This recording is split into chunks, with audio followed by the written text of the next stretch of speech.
cell phones and other electronic devices. Can I have a roll call, please? Mrs. Shute? Here. Mr. Fitzgerald? Here. Mrs. Denalo? Here. Mrs. Jenkins? Yes. Mr. Augustine? Here. Mr. Fodor? Present. Mr. Hack? Here. I need a motion to approve the agenda. Motion to approve the agenda as submitted. Second. Roll call. Mr. Fitzgerald? Yes. Mrs. Denalo? Yes. Mrs. Jenkins? Yes. Mr. Augustine? Yes. Mr. Fodor? Yes. Mrs. Shute? Yes. Mr. Hack? Yes. The invocation tonight will be given by Kristen Shute, followed by the pledge of allegiance. Please stand. Holy One, you have given us the responsibility of leadership in the affairs of our city. May what we say and do here this night be worthy in your sight and for the benefit of all those who have entrusted to us this duty. Amen. Pledge allegiance to the flag of the United States of America, and to the republic for which it stands, one nation, under God, indivisible, with liberty and justice for all. We have our minutes from the regular meeting from November 4th. I need a motion. Make a motion to approve the minutes from November 4th. Second. Roll call. Mrs. Denalo? Yes. Mrs. Jenkins? Yes. Mr. Augustine? Yes. Mr. Fodor? Yes. Mrs. Shute? Yes. Mr. Fitzgerald? Yes. Mr. Hack? Yes. All right, this is our public comments from our visitors. If you wish to speak as a visitor, please raise your hand.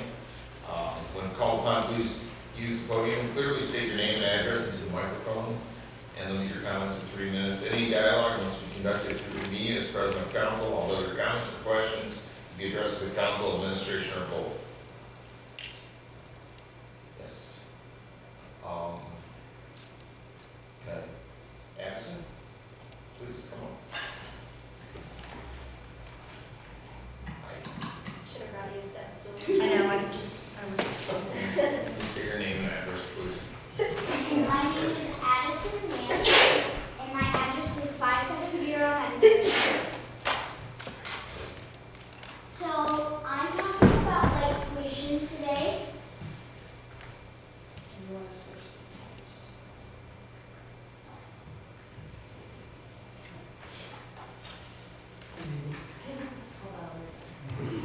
Just kidding. Just not for sure. I'm talking about light pollution today. Oh, goodness. Yes, sir. Let's go. And I started this project in 5th grade for a science fair project, and I did a diorama on it. And I decided, once I researched more into it, that it was a bigger problem than just a diorama.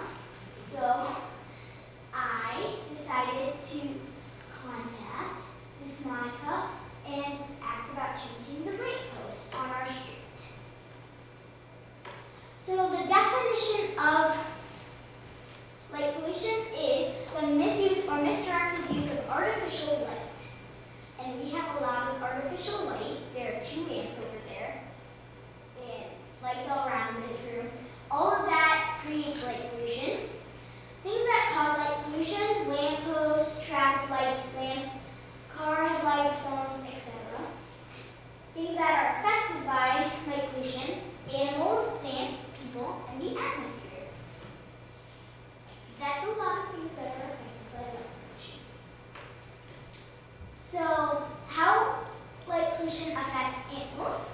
It messes up their nocturnal animal sleep patterns. So with nocturnal animals, they sleep during the day and are active during the night. When all the lights are on, it makes the sky lighter, and it's lighter for them, so they think it's day, and they still sleep during it, which messes up their whole sleep pattern. Sea turtle population. When baby sea turtles are born, they use the moonlight to guide them to the sea. But when there are traffic lights and lampposts on the street, they think that's the moonlight and they'll head towards the street, allowing predators to get them more easily or to get run over by a car. And migration patterns. birds, something about the artificial light,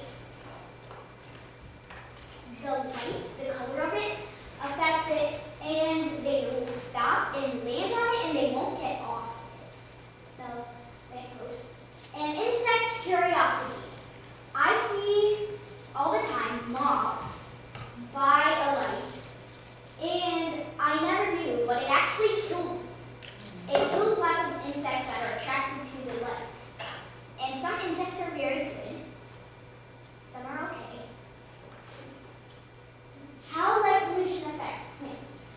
Some plants bloom only at night, and this kind of goes with nocturnal animals because they both only do their thing at night. And the light, it's lighter in the night, so they think it's day. And wavelengths, plants, different types of plants can collect different kinds of wavelengths or energy from the sun, and the artificial light messes with that because it's not a natural light, so it's different energies from that. How light pollution affects people. Here, there is a lot of stuff that affects people. It disrupts our melatonin levels. Melatonin is a chemical produced in our body that helps you fall asleep. It disrupts circadian rhythms. I don't know if I pronounced that right. That is the melatonin rhythms. Glaring on the eyes. When you're driving and you see lampposts and stuff, it reflects off things and glare. It's seemingly connected to cancer in women. It has a lot of effect on women because of the different chemicals in their body, and it is known to maybe be connected to cancer in women, and it can cause cancer, sleeping disorders, and depression. It also will affect how you sleep at night. So if you have your phone on or a TV on a lot at night, you will have a harder time falling asleep. How light pollution affects the atmosphere. This is what my lamp posting was mostly about because that was what my diorama represented. But I wanted to let you guys know that it also affects all these other things and not just this. Light trespass is when there are areas of light where you don't want it to be. When you can't control where the artificial light is going. And that is where my project comes in. And I'll get to that in a moment. Glare, again with the glare, the artificial light reflects off of things and it creates a glare. Clutter, too many, just excessive light bunches. Have you seen the lampposts that have like a million light bulbs on them and they're super bright, almost blinding? That's what clutter is. It's the excessive use of light that you don't need. And sky glow is it takes away from how many stars you see in the sky. And that's why when you're in the country you see much more stars than when you're in a city. And it makes the sky brighter, almost like a pinkish sometimes when there's a lot of it. Oh. So, I told you earlier that my project was on an uncovered lamppost. I mean lamppost. And there are 3 different types of lampposts. One is called the uncovered lamppost.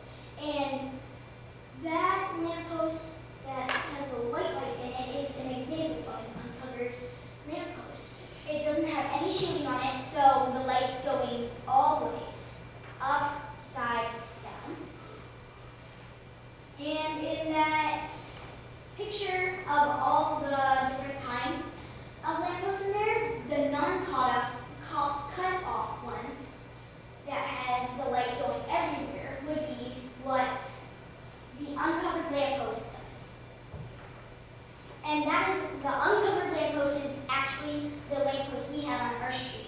It's a small cul-de-sac, and in the island there's one lamppost, and that is the type of lamppost. The partially covered lamppost is the one you see more often on highways.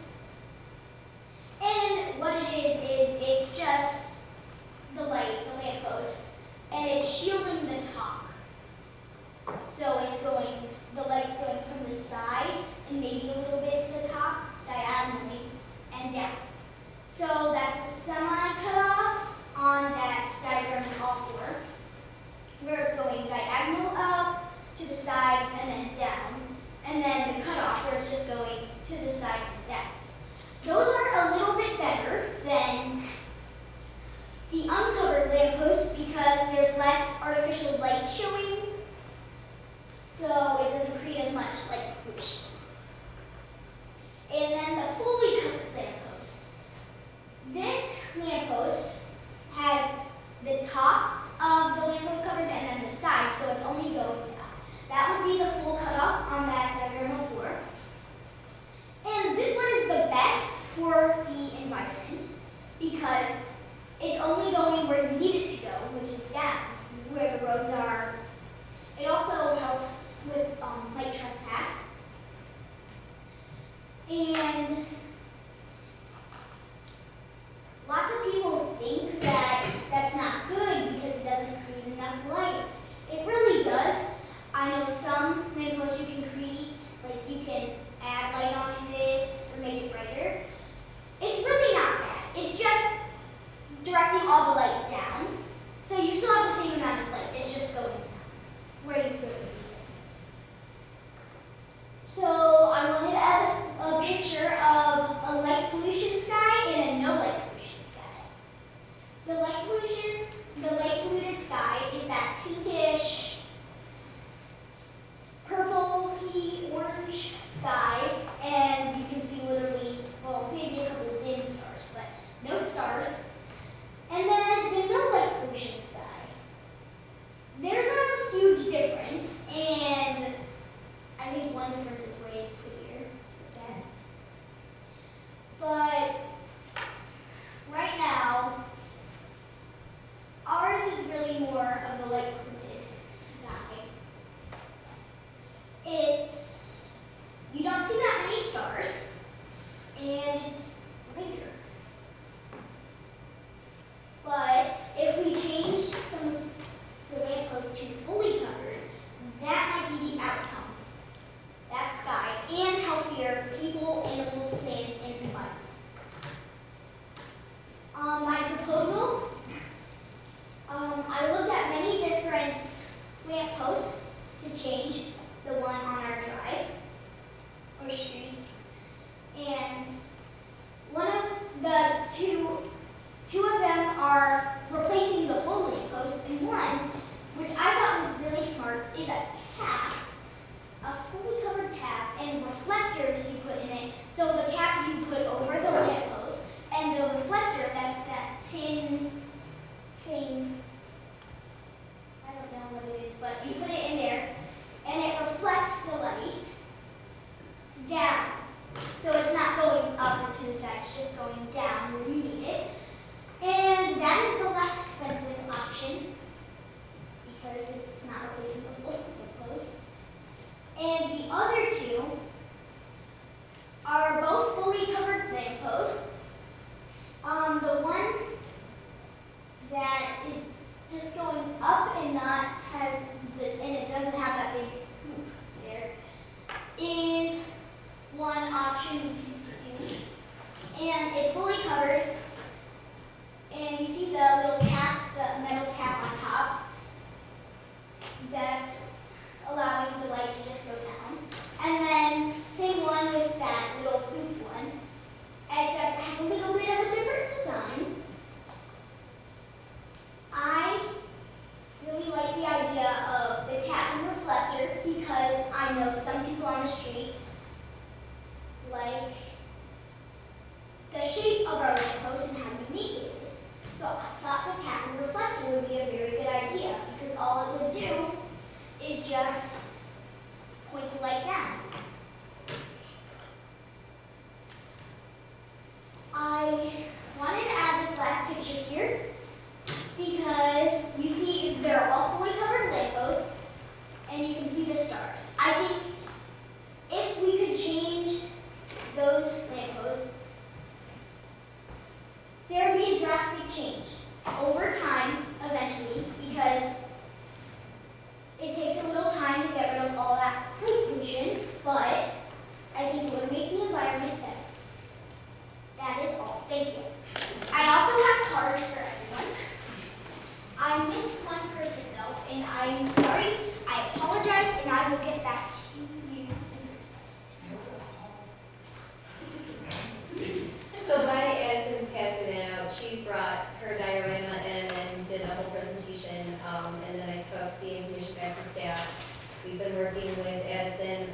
allowing her to do a pilot project on her own lamp post in her cul-de-sac. She's reached out to, thank you. She's reached out to our light guy, and they've been communicating back and forth about the best solution for the lamp post, which is the one that Addison said she prefers, which is the cap with the tin on top. At this point, I just wanted council to see all the hard work that Addison's been doing and the project that she brought forward. And from here, she's going to move forward to do some fundraising to be able to get that project done. And we've dedicated an LED light for the street corner light as well. So when she gets her light put in, we're going to change the LED on the corner, so it'll be a full redo of the lighting system in that area. Yes. Do we have a budget for what it would cost for the shade? She's been doing all that work, so we'll let Addison talk to you about that. Sorry, what did you say? Okay, so I know we talked about you putting a top on your lamp post on your street. Do you have a budget for how much that would cost? Okay, so in the email I was sent, it said it would be about $300, but what me and my mom were thinking to help with the cost is we could make bracelets and sell them. Thank you. I really appreciate your, all your time and effort, Addison. That was a very nice presentation. Thank you.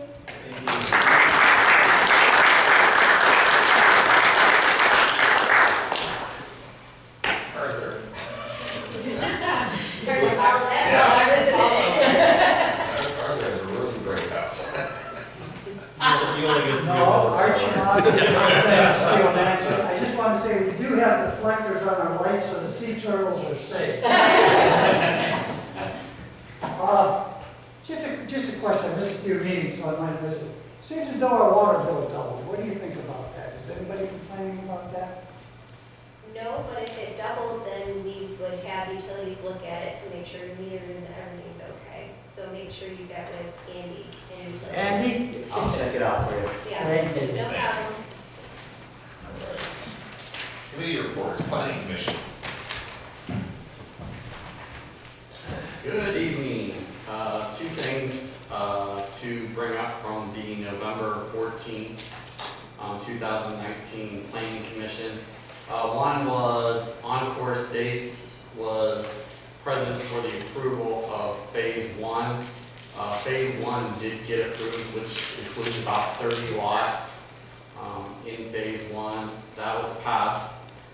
Then Mr. Shamakian was at the meeting for the annual review of the conditional use permit for the Steel Mansion, and they were approved as well. As council may remember, initially they had to come back every single year.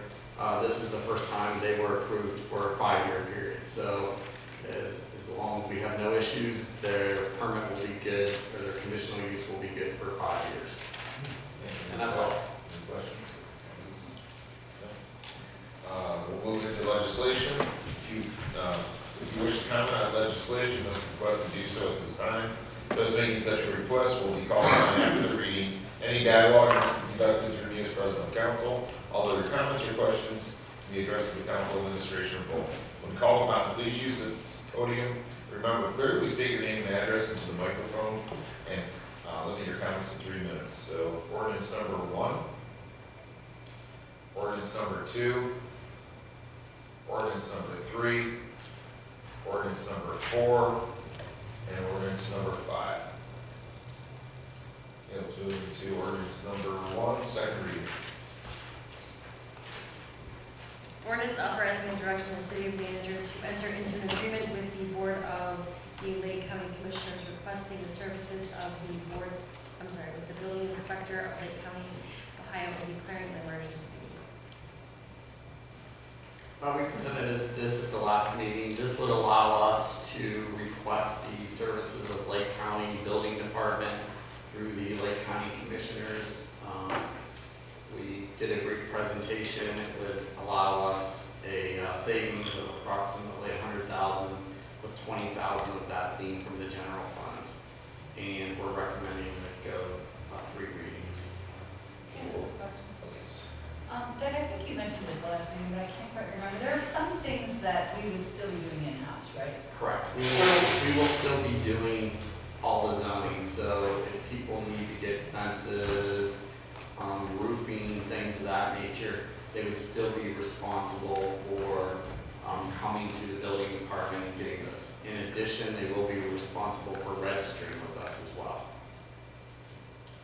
Any other questions? All right, we'll leave this on a second question. Yes. After sitting with the budget today, are there any other areas where we might be able to save money that you guys have thought about by outsourcing? So over the years, we've slowly outsourced everything we can, and we've limited staff and even cut back on staff over time. We've internally cut back everywhere we have found a place to cut back. So this is something we've been. This is something we've been doing, yeah. Okay, great. Okay, we'll leave this on. Oh, One yes. more thing, sorry, I would imagine we would be getting information, new pamphlets and stuff like that, and putting things up on our website. Correct. And changing all of that, and there's like a plan for how that would. We're sending letters out to all contractors notifying them. We're also we're going to put putting flyers up in the community development department, so when they come in to get permits, they're being warned that starting January 1st, they'll no longer come there for building permits. Trust me, the contractor, Yeah. the contractor pool is very well connected, so many of them are already bringing up that point to us that they have heard that we will be going to Lake County Building Department the first of the year, so they're aware of it. And as far as the residents go, because this is residential too, right? Yes, we will continue to get information out to the residents as well. But the nice thing about the move with the Lake County Building Department, rather than being over in Painesville Township, now they'll be right downtown as well. So they will be out of the main administration building. Any other questions? All right, we'll leave this on first reading. Ordinance number 2, first reading.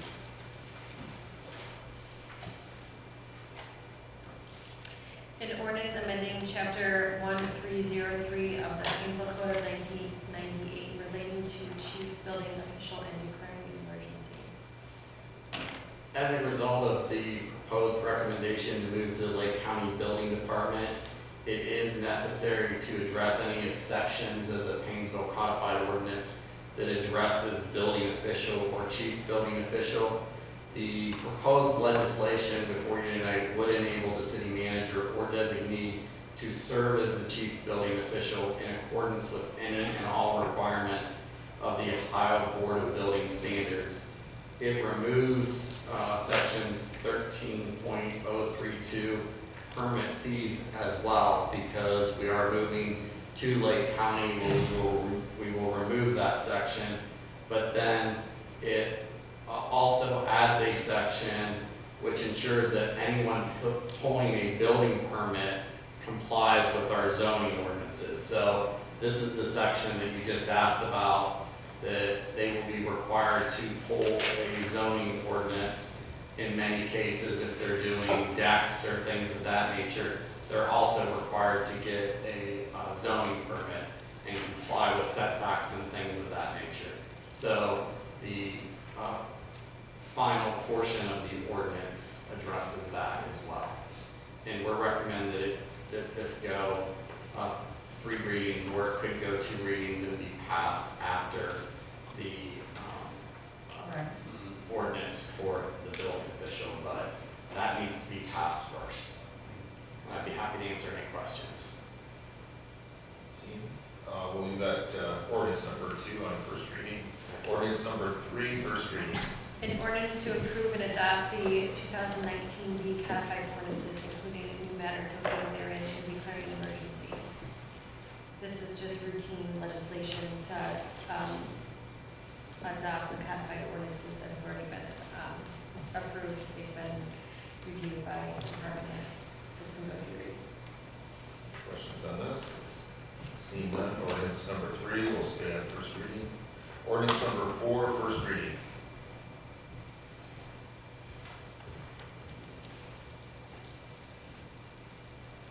I'm sorry, an ordinance to make appropriations for the current expenses and expenditures of the City of Painesville, State of Ohio for the fiscal year beginning January 1, 2020, and adopting the operating budget and declaring an emergency. This is for the 2020 budget. We just had a budget work session on this before the council meeting. The total budget is going to be just under $80 million. This is 5% less than it was in 2019. Some of the funds will be operating at a deficit, but we're going to be working with council to address those issues. The city is going to be requesting $13.6 million in capital. This could go 3 reads, and after that great presentation, we might have to increase the budget for new light fixtures. Any questions for Randy right now? Seeing none, we'll leave on a first reading for ordinance number 4. Ordinance number 5, first reading. An ordinance amending section 167.09 of the Painesville Code of 1988 relating to the classification and compensation plan and declaring an emergency. Right. Sorry.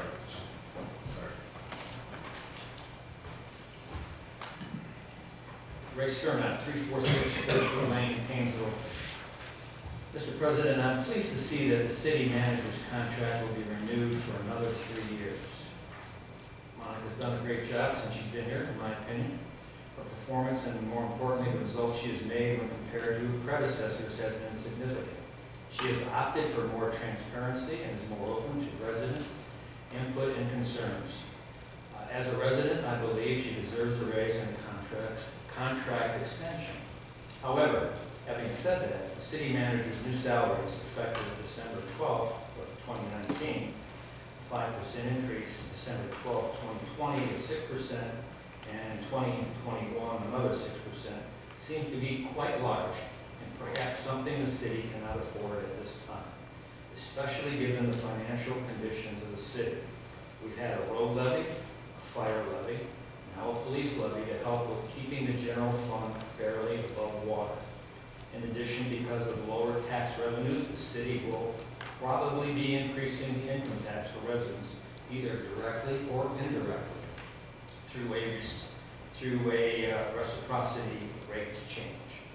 So while I think Ms. Arlen deserves a raise with a new contract, I feel the amount of the raise is something the city cannot afford at this time during these economic downtimes. Thank you. That was the choice of council as a whole, and we've done research. We found out that what she's making now, opposed to the different communities around her, the same amount of budget, and also the same amount of population and the demographics, it's in line. It's not excessive. I don't disagree that it's maybe exactly what other communities, are the other communities having the same financial problems as we are, that's all. All right. Thank you. I think she deserves a raise. Unfinished business, we have none. New business, none. What's, okay, we're gonna, yes. Yes.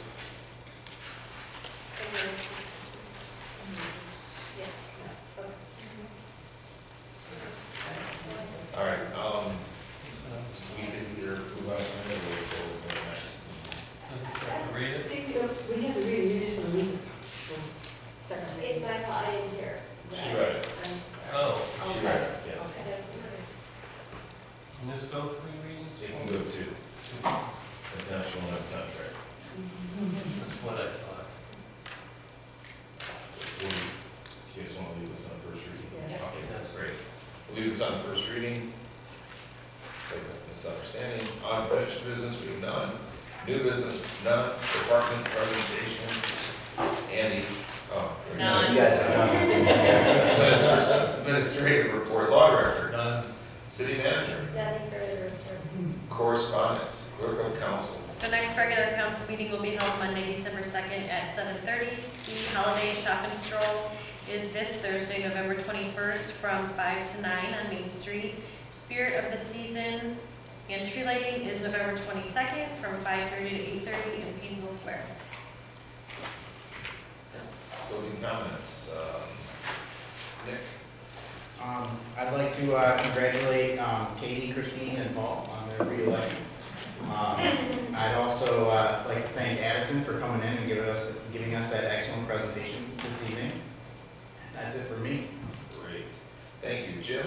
I'd like to congratulate Nick, he left himself out there. Unless he wasn't happy that he was elected, but it's still, He barely won. yeah, he barely won. Yeah, there was a lot of people that did not vote, Yeah. I'm just saying. You know, money is always an issue, there's no doubt about that. And especially the way funding for government agencies, whether it's the city or schools or whatever agency you're looking at. Because employees get a 2 or 3% raise as time goes on, and then depending on the income may not exactly increase with that. One of the things that maybe we should look at is, and just throwing this out there, we do have an economic development committee, and I'm wondering if maybe we could, people don't have to say yes or no, just something to think about. One of their goals for 2020 would be to take a look at 2020's income and revenues, and the finance department, and I'm sure the finance committee would be able to work with that as well, and see what increases are needed to maintain the current levels of service, because we are a service organization, as well as capital projects as we look ahead for the next 3 to 5 years. So just my thought on the economic development and maybe goals for 2020. And that's all I got. Thank you. Christine? I'm good. Okay.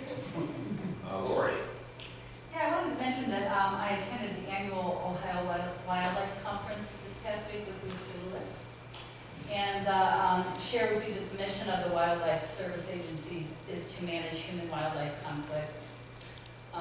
Probably the reason I was interested in it came up with the deer issue that we had. I've also had several residents call me about raccoons and stuff like that. And in addition, I've had a few wild turkeys in my backyard and a few other wildlife conflicts in my own backyard recently.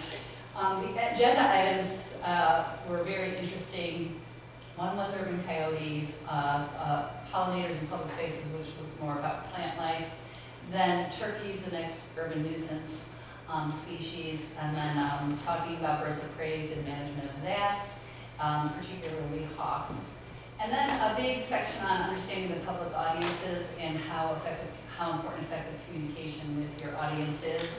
And then just a little bit about diseases that can be obtained for people that work with wildlife and wildlife rehabilitation. The wildlife rehabilitation was kind of interesting because I didn't know that there were different tiers of rehabilitation, what different rehabilitators are allowed to do and not do. But I think mostly, I think Doug and I both gained some good resources for future issues that we might come across with our residents in our area. But also, the whole goal of it was really to educate and provide resources, and I think they did a very effective job of that. One of the things that was important for me as takeaways was that people have the biggest influence on animal behavior. We talked about light and how that affects animal behavior tonight, but there are many other things that affect it. The biggest thing being that food regulates everything. And there's intentional feeding of wild animals, but there's also the unintentional feeding. And that comes in 2 different ways. Humans leaving food out for other animals like their dog or their cat, and drawing wild animals at night. And then the other thing, which I think is what's happening in my yard, which is all of the natural vegetation and things that animals eat are drawing them to my yard. So I found that very, very interesting. One other thing I would share was that if you want to get rid of the animals, that you have to break their feeding influences. And so if they're not safe in the arena that you're in, the goal is to break how you feed them. The other big thing was their existence in your community that does not actually define them as nuisances. So they're not a nuisance just because they exist in your community. They become a nuisance when they are affecting humans in a negative way. And deer certainly are responsible for most of the conflict with humans, especially car crashes and deaths and stuff like that. But there is a lot of options for how to manage it, and I thought that that was interesting. A lot of things that I didn't know. One of the things they talked about was hawks and how sometimes when the nesting season's over, they go in and actually remove the nests out of the trees so that the hawks don't come back to nest there again the next time. So rather than doing anything particular with the hawk, it's just a matter of removing the nest. And like I said, changing the feeding, how they're getting fed. So if we haven't done it before, I would really recommend that we consider sending someone from our recreation staff next year. And if another council member should get an opportunity to go, I would highly recommend it. It was not expensive. It was only $30 for the conference itself. So it wasn't an expensive venture. So I wanted to mention that, and I didn't hear Val mention the Shop with a Cop that I read about in our, I think it was in our manager updates. So I know that if you want to be eligible to shop with the cop, it's for ages 5 to 12, and then your entry forms have to be completed and filled out by December 9th, which is not too far from now, really. And then you fill them out at the security desk downstairs, I believe. So that's all I have. That's what I wanted to mention. Thank you. Katie? First, I want to thank the residents for giving me another 4 years on the council, and I want to thank council for putting up with me for another 4 years. And then also, I wanted to ask, I want to make a request that, and I need the majority of council to do this, we put on new business, our noise control ordinances at the next council meeting. As many of you are aware, we've had a lot of complaints on my street regarding noise issues in the park below us. And one of my neighbors brought up a really good point about essential noises versus event noises and what is usual and customary when you live above Rec Park. The residents in that area are very aware that sporting events occur, that there's going to be marching bands, that there's going to be cheering, that there's going to be games. Those things are all very expected and not a complaint. The complaint comes in when there's loud, excessive music being played as early as 7 a.m. and as late as 10 or 11 p.m. On weekends. And so I would love to bring the ordinance before council to see if maybe we need to create better definitions or update the penalties or see how we can get a little bit better control over this, because this has been an issue that's been going on for at least 8 years. I explained earlier, it started out with me when I moved into my home 9 years ago, calling to complain about vulgar music being played midday on a Saturday. Thankfully, the vulgar music stopped, but now we have just an excessive amount of music happening for practices. It's too much. And I know that we are putting a burden on our police department, because right now we're calling every time we have an excessive amount of noise for them to come and request that they turn it down or check decibels or whatever that looks like. So I think it would be beneficial to review that ordinance. Especially since I know if a police officer heard a car going down the street with the noise levels that we have, they would be cited, and it's not currently happening. Can you put something together for us on this? So to clarify, you want us to bring suggestions on how to make it more, So I think that, to limit the amount of noise and the time of the noise. I think right now our noise ordinances require between 7 a.m. and 9 p.m. or outside of those hours is when the noise ordinances kick in most. But I don't know, I know that you've gone back and forth repeatedly on this situation. I know that your predecessor went back and forth. We've had the police chief step in and have conversations. And at this point, other than taking a look at the ordinance, maybe making it a little bit more specific and then enforcing it, I don't know what else is going to fix the issue. And so I guess that's my request, is that we bring this forward on new business, maybe not necessarily something for you to do right now, but on new business to discuss as a council what we think may be a solution. Because I know it can't just be the 3 people that I have on either side of me complaining. I know there has to be more people. I know we had the, disc deck hockey tournament, that was a complaint. So I just don't know how we resolve this. A dome, yes, absolutely. I guess Is that on the budget? I would also be interested in, seeing what the schools and Lake Erie College have in terms of what their contract says for usage of the sound system during times when the field is being used for practices and games and such. Because I think a lot of that was addressed, and maybe not anymore, in terms of what event was going on and who could use the sound system during that period of time. Well, and I know most recently I was told the sound system was not functioning properly, and it seemed as though individuals were bringing personal stereo systems in to run in the park. And that was one of Not the, new business right now. what's that? We can't really discuss the topic, your personal comments. Yeah. Has to be under new business. Yeah, so either way, I would like to request that this come before us for new business, If yes. you actually don't need support of council, new business is where council can put items. So you can just Then request. do it. And it's added to the Thanks. agenda. It's not my comment. Anything else? Nope, that's it. Tom? I'd like to thank Addison for that enlightening presentation. Good job. That was pollution. And thanks Randy and all the staff for all your hard work putting together the budget for 2020. And I want to ask Lori how to get rid of that groundhog underneath my garage. It's been living there for over a year now. Yeah, get a dog.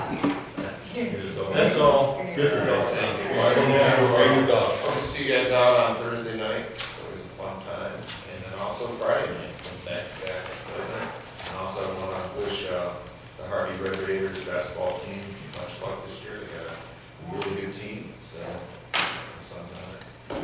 And of course, so at this time, I'd like to get a motion to adjourn from our meeting. I make a motion to adjourn to executive session being held in accordance with Article 2, Section 6.1 to consider the appointment, employment, dismissal, discipline, promotion, demotion, or compensation of an employee or official of the city. Second.